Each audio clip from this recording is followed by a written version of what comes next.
A menos de 20 días de terminar su mandato, en su último foro internacional como presidente del Ecuador, Moreno relató una conversación que mantuvo con un ciudadano en la que mostró su decepción del pueblo que le tocó gobernar. Del 4 al 7 de mayo, Moreno y otras 5 personas más estarán en Miami, Estados Unidos, en el que será el último viaje que realice como presidente ecuatoriano. Participó como orador principal en el panel denominado Acciones Concretas para la Defensa de la Democracia que organiza Inter-American Institute for Democracy. Allí el señor Moreno contó una anécdota. Se trata de una conversación breve que mantuvo con un ciudadano. Y con la corrupción, que seguramente vendrá desde el futuro, porque ese es un tema que muy difícil de resolver en nuestros países, muy difícil de resolver. Algún momento una persona me manifestó y me lo dijo de forma frontal, como acostumbra la gente: ojalá tuviéramos un mejor presidente. Yo les dije: ojalá tuviera yo un mejor pueblo también.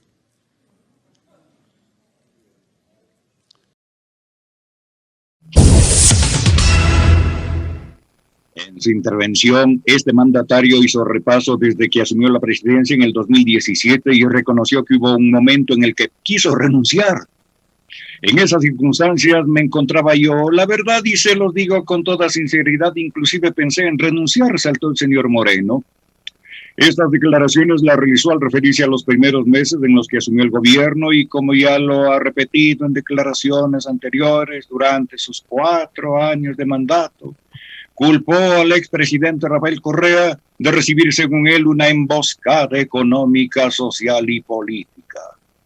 Sobre el contexto internacional relacionado con las protestas en Colombia en contra de la reforma tributaria y la represión policial, Moreno aseguró que existe una intromisión del gobierno venezolano de Nicolás Maduro.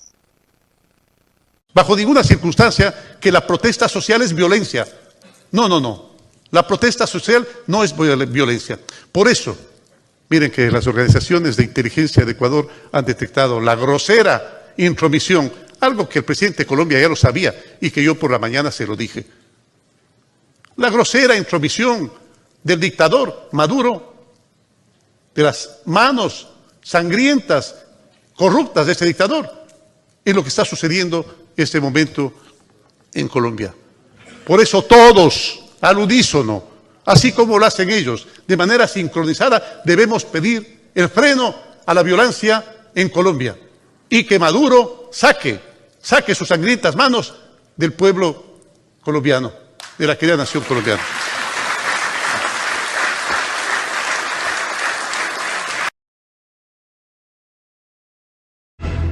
Frente a estas declaraciones, el expresidente colombiano Andrés Pastrana dijo que serían manifestaciones absolutamente coordinadas.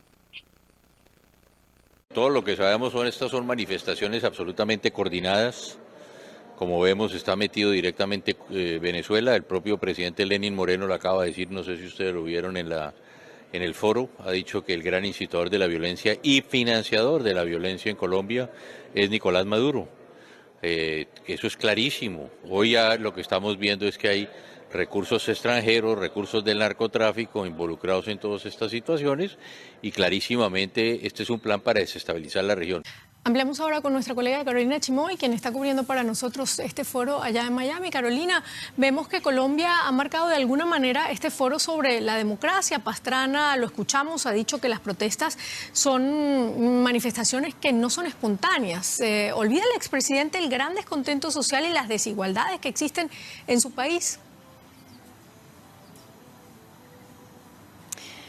Silvia, parece que tanto él como muchos de los expresidentes que participaron acá olvidan precisamente ese gran problema en América Latina que es la desigualdad. Como escuchamos, el expresidente Pastrana dice que se trataría de protestas coordinadas, pero lo cierto es que las protestas, por ejemplo, que se han visto precisamente en Berlín, donde tú estás, no podrían estar coordinadas por países como Venezuela o como Cuba.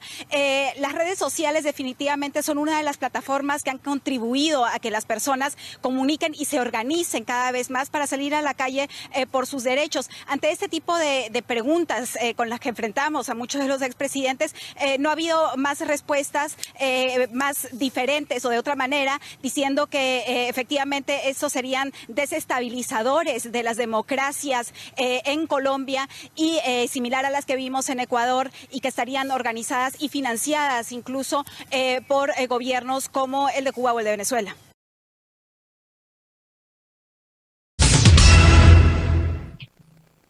Sobre este tema, Alexis Moncayo comenta en Pichincha Opina. 7:11. Nos hemos tomado unos buenos minutos para escuchar. Creo que vale la pena hacerlo además, ¿no? Para tener en contexto todo, para no ser imprecisos, para basarnos en hechos. Pero a ratos uno se pregunta, ¿de verdad hay que comentar sobre esto? Sí, hay que comentar sobre esto. Qué vergüenza, ¿no? Tener un presidente de ese nivel. Por su condición de presidente, de mandatario, debería merecerse el respeto de todo el pueblo ecuatoriano, usted, presidente Moreno, pero usted le ha faltado el respeto a este pueblo. 4 años, de diferentes maneras. Y hoy me parece que hay que reconocer que hemos tenido 4 años como presidente, un verdadero mentecato. Un hombre que hace gala de su estulticia en foros internacionales. Y vamos a hablar también de estos foros internacionales, ¿no? Porque este famoso Instituto Interamericano para la Democracia es un instituto financiado por sectores vinculados al más radical neoliberalismo gringo. Imagínense ustedes al gobierno del Ecuador y al equipo de comunicación de Lenín Moreno recurriendo a un odiador del nivel de Carlos Alberto Montaner para defender a Moreno.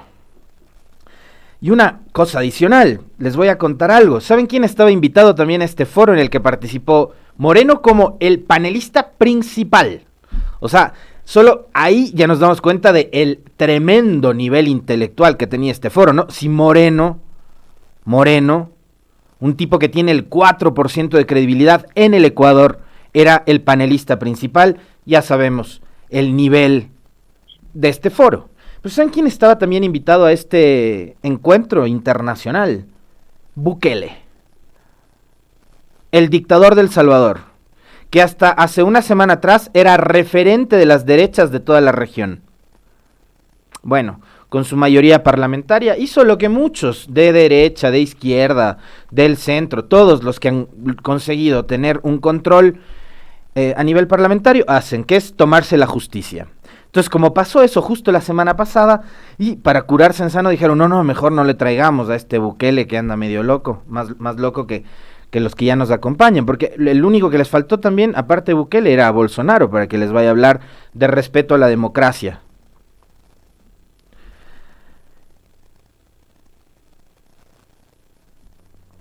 Vamos a ir desmenuzando poco a poco esta intervención de Moreno.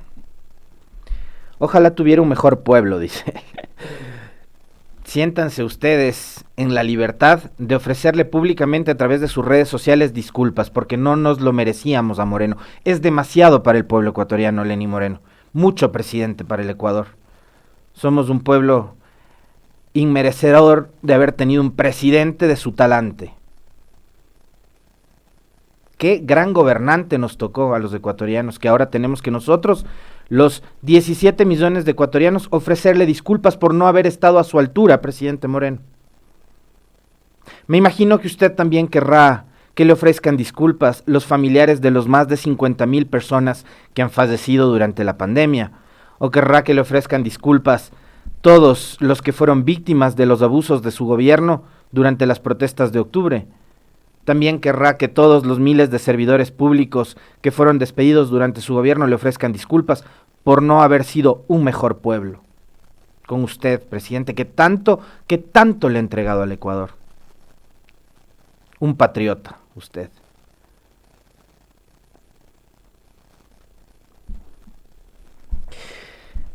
voy a nuevamente recalcar en lo que les dije ayer y que me parece les dije también el lunes o no sé si la semana pasada, pero yo sí le quiero plantear esta interrogante al expresidente Correa y a su más cercano grupo de colaboradores y a los pensadores de Alianza País en ese momento.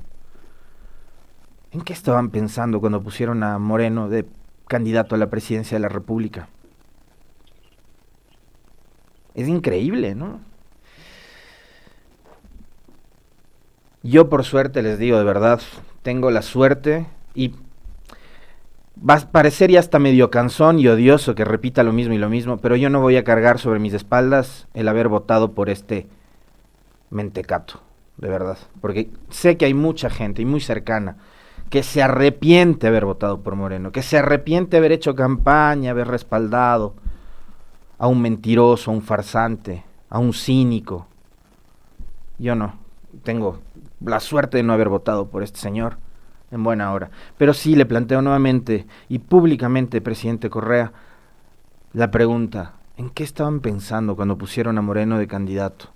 Yo le decía el otro día que usted probablemente tenía que haber sido en contra incluso de todos los que le rodeaban y dejar por un segundo de poner por delante las famosas encuestas y pensar políticamente en el futuro más que en el presente inmediato de hay que ganar o ganar las elecciones, porque vemos cuál fue el resultado.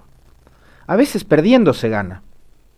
Ahora mismo Lasso probablemente hubiera estado entregándoles el poder a ustedes, a Lasso le hubiera tocado enfrentar la pandemia. ¿Quién sabe cómo hubiese manejado Lasso y administrado Lasso toda esta situación? Pero esa urgencia por ganar las elecciones sí o sí, y por poner por delante de absolutamente todo, incluso los intereses, los más grandes intereses de una nación, les hizo que pongan a Moreno de candidato. Había que ganar o ganar. Y esto es tenaz. Me dicen, no le eches la culpa a Correa. A ver, partamos de un hecho. Y esto es un tema que le pesó a la Revolución Ciudadana en esta elección.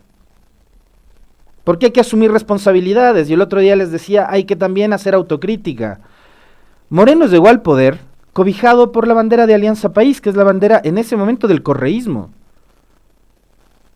Y los responsables de la elección de Moreno fueron quienes lo respaldaron, fue la Revolución Ciudadana.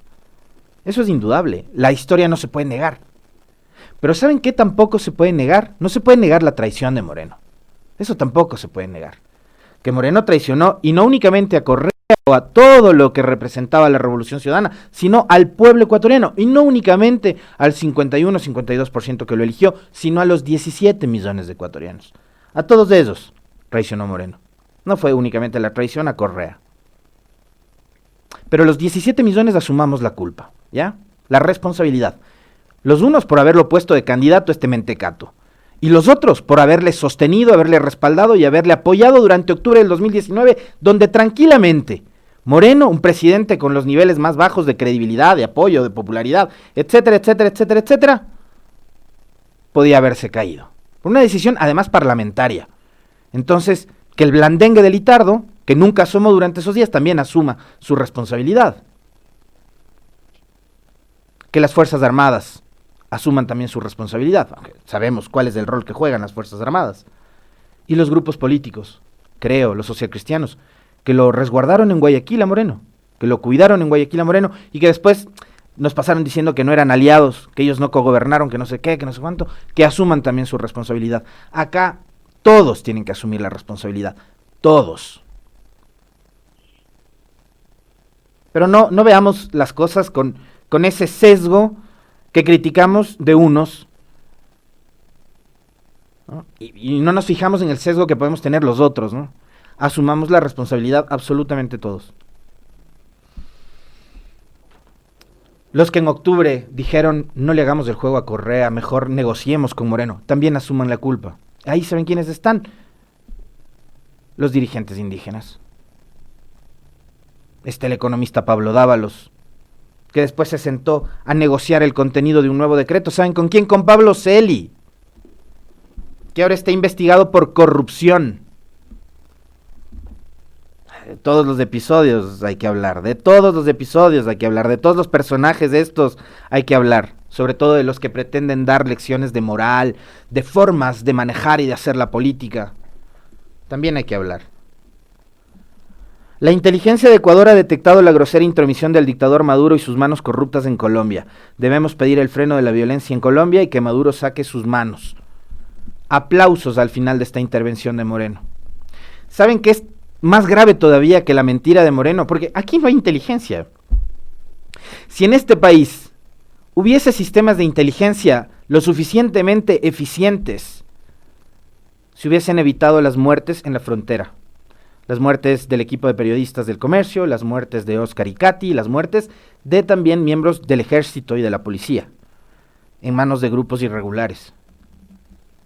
Si hubiese inteligencia. Si hubiese inteligencia el gobierno de Moreno, y si hubiese sido inteligente también el presidente Moreno y en ese entonces su ministra de gobierno, hubieran desactivado a tiempo la explosión social de octubre. Si hubiese inteligencia. ¿Qué inteligencia tiene su gobierno, presidente Moreno, para que usted ahora salga con que Maduro metió las manos en Colombia? Lo mismo dijo acá. Y el informe de la Comisión para la Verdad y la Justicia ha dicho que eso es mentira.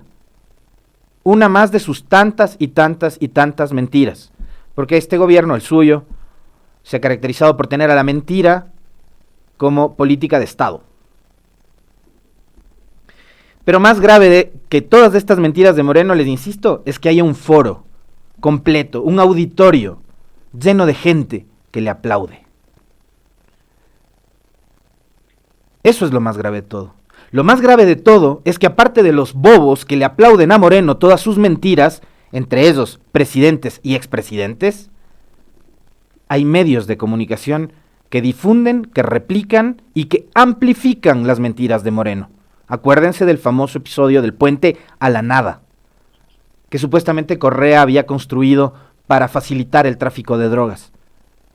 ¿Ya? Esa mentira fue replicada por medios internacionales como CNN y por el periodista Fernando del Rincón, que a ratos se convierte en un superhéroe para algunos, olvidándose de los episodios como por ejemplo, o como lo que hizo durante el golpe de Estado en Bolivia contra Evo Morales, y NTN 24 de Colombia.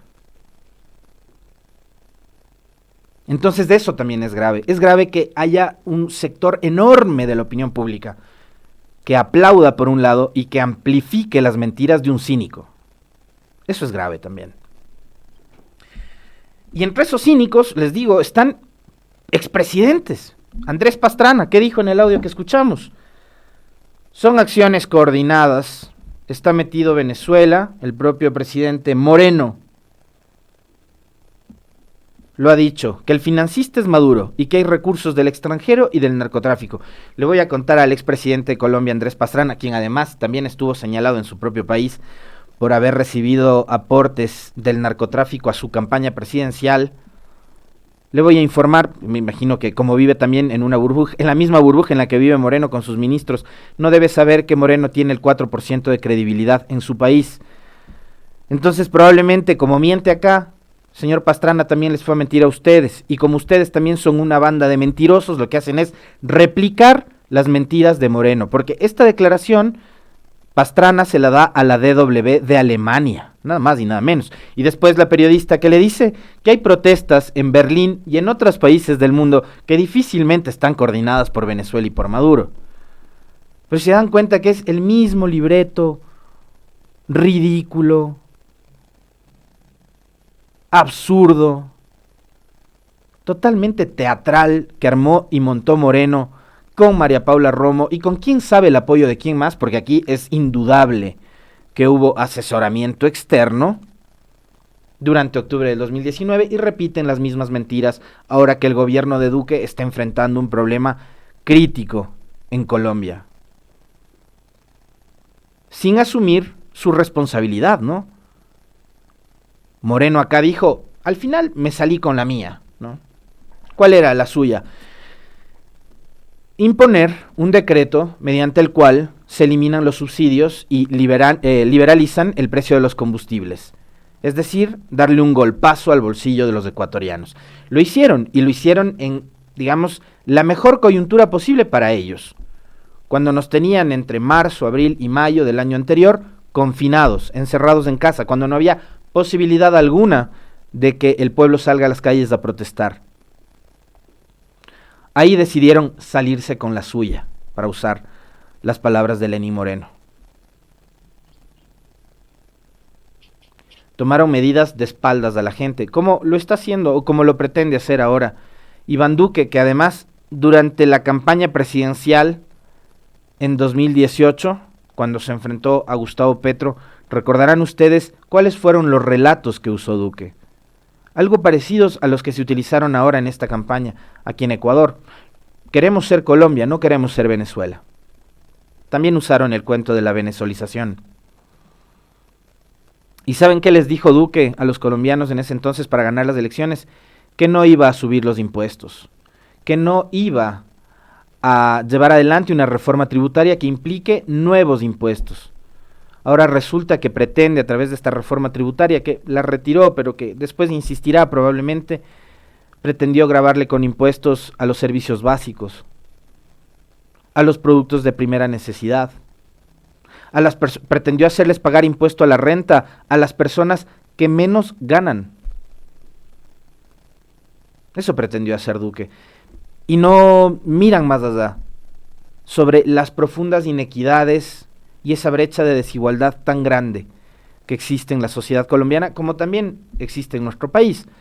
Pero no, se quedan con esa visión cortoplacista, se quedan con esa lectura extremadamente coyuntural, ¿no? Y que además parte de elaborar esta serie de relatos que tienen mucho de mentira, ¿no? Tienen mucho de mentira. Esto de inmediatamente acusar a Nicolás Maduro, a Venezuela, a Cuba, a Correa, de lo que sucede en Colombia, en Ecuador, de lo que sucedió en Chile durante las protestas del 2019 también. Dicen que lo que hay ahora en Argentina es dictadura, porque no aceptan que el Frente de Todos y los Fernández le ganaron la elección a Mauricio Macri, y Mauricio Macri ahora pretende dar también lecciones de democracia. Dicen que lo que ocurre en Bolivia es dictadura y que están tratando de tomarse las cortes para perseguir políticamente a sus adversarios, cuando Arce ganó abrumadoramente las elecciones en octubre del año pasado. Y lo que hizo la señora Yanine Áñez en Bolivia, ¿qué fue? ¿Fue democracia eso? Una dictadura totalmente sangrienta, violenta, asesina, con más de 30 personas asesinadas en manos de la fuerza pública. Dictadura auspiciada ¿por quién? Por Luis Almagro, secretario general de la OEA, que también estuvo presente ayer en Miami, y que sobre el conflicto social, político, que vive Colombia no ha dicho hasta ahora una sola palabra, pero que siempre metió las narices cuando se trató de Venezuela o cuando se trataba de los problemas en Ecuador. Y a estas alturas hablemos de algo que probablemente es lo más superficial todavía, pero que no deja de ser importante. Era necesario el viaje de Moreno y de la delegación, que me imagino es una nutrida delegación, porque estos viajes termina colándose Raimundo y medio mundo, ¿no? Empezando por la primera dama, elegantísima primera dama, que eso es lo que más destacan de la esposa de Moreno, que es súper elegante. ¿Era necesario que vaya Moreno y que vaya su delegación a Miami a pasearse? ¿Cuál es el beneficio que saque el Ecuador de que Moreno haga turismo político por Miami? Yo creo que ninguno. Ninguno. Díganme ustedes, ¿qué ganamos los ecuatorianos? ¿Fue a buscar vacunas, Moreno? ¿Fue a traer vacunas o fue a traer bendiciones, como la vicepresidenta cuando se fue al Vaticano? ¿A qué se fue a Miami? A pasearse. Y se va a Miami a pasearse, mientras ayer otra vez el proceso de vacunación en este país es un relajo. Y mientras tienen desde las 6, 7 de la mañana a los jubilados del IES haciendo unas filas interminables afuera de los centros a los que les convocaron. mientras el guapísimo presidente del Ecuador se pasea por Miami, haciendo turismo político.